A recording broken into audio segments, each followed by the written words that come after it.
Halo semuanya, perkenalkan nama saya Fahira Hervina, bisa dipanggil Fahira. Kali ini saya akan membahas mengenai satu kajian filsafat yang sangat menarik, yaitu ontologi.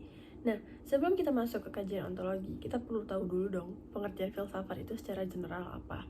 Nah, secara general, filsafat itu merupakan suatu ilmu, suatu pengetahuan yang berusaha untuk mencari tahu kebenaran atas suatu hal. Nah, kita sebagai manusia itu kan sangat pengen tahu atas suatu hal, sebab akibat terbentuknya suatu hal, kebenaran atas suatu hal. Nah, pertanyaan-pertanyaan tersebut itu akan terjawab dari kajian filsafat.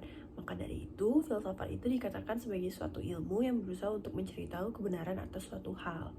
Nah, dalam filsafat itu sendiri terdapat beberapa kajian di dalamnya, yang mana itu terdapat 4. Ada ontologi, epistemologi, aksiologi, dan logika.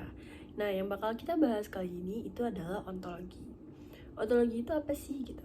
Nah, ontologi itu merupakan suatu kajian ilmu filsafat yang berusaha untuk menjelaskan mengenai eksistensi dari suatu hal, keberadaan suatu hal, atau keberadaan dari suatu realitas yang ada. Nah, jikalau muncul pertanyaan-pertanyaan seperti mobil itu terciptanya dari apa?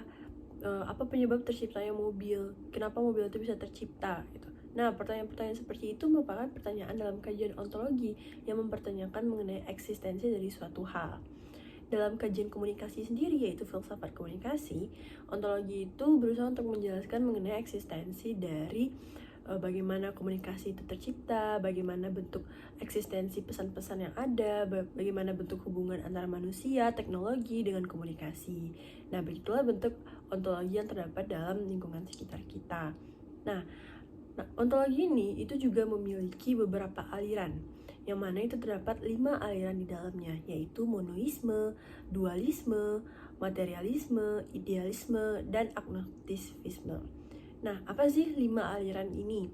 Yang pertama yaitu monolialisme. Monolialisme ini merupakan suatu aliran ontologi yang menyatakan bahwasanya di alam semesta ini hanya terdapat satu hal, semuanya berasal dari suatu hal. Nah, jadi segala sesuatu di alam semesta yang tercipta ini itu semuanya berasal dari satu hal. Nah, itulah pemahaman menurut aliran monoisme.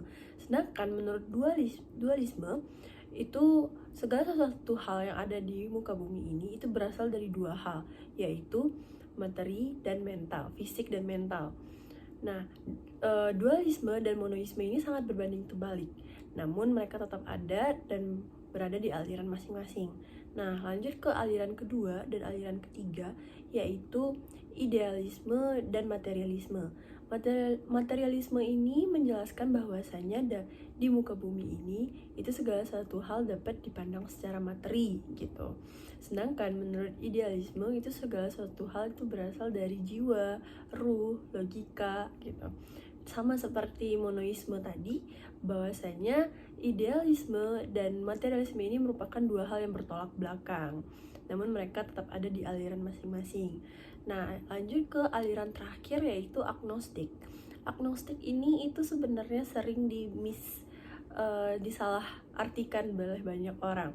Nah, secara umum agnostik ini tuh menjelaskan bahwa mereka mempercayai hal-hal yang mereka lihat, yang mereka dengar, yang mereka rasakan, dan berdasarkan pengalaman-pengalaman mereka. Nah, umumnya kajian agnostik ini tuh sering digunakan dalam konteks agama. Namun sebenarnya kajian agnostik ini itu dapat ditemukan di beberapa hal lainnya. Nah, perlu teman-teman ketahui bahwasanya agnostik dengan ateis itu merupakan dua hal yang berbeda. Jikalau ateis itu seseorang yang berpaham ateis itu menyatakan bahwa Tuhan itu tidak ada sama sekali. Namun sedangkan dalam paham agnostik itu mereka tidak bisa menyatakan eksistensi dari Tuhan karena Tuhan itu tidak bisa mereka lihat atau mereka rasakan.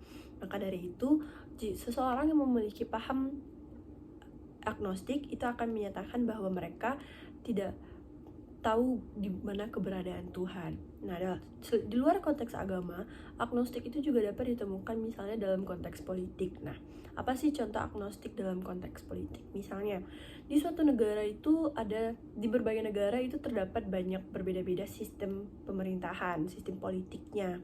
Nah, seseorang yang memiliki paham agnostik itu akan beranggapan bahwa setiap sistem politik yang ada itu memiliki kekurangan dan kelebihan masing-masing. Maka dari itu, tidak ada sistem politik yang benar 100% apa adanya didukung oleh satu hal. Nah, seseorang yang memiliki paham agnostik itu akan menyatakan bahwa dia tidak mempercayai satu sistem politik aja. Kenapa? Karena setiap sistem itu memiliki kelebihan dan kekurangannya masing-masing. Maka dari itu, mereka tidak akan berpihak kepada satu hal.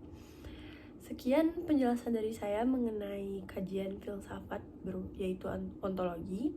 Semoga bermanfaat. Terima kasih atas perhatiannya. Assalamualaikum warahmatullahi wabarakatuh.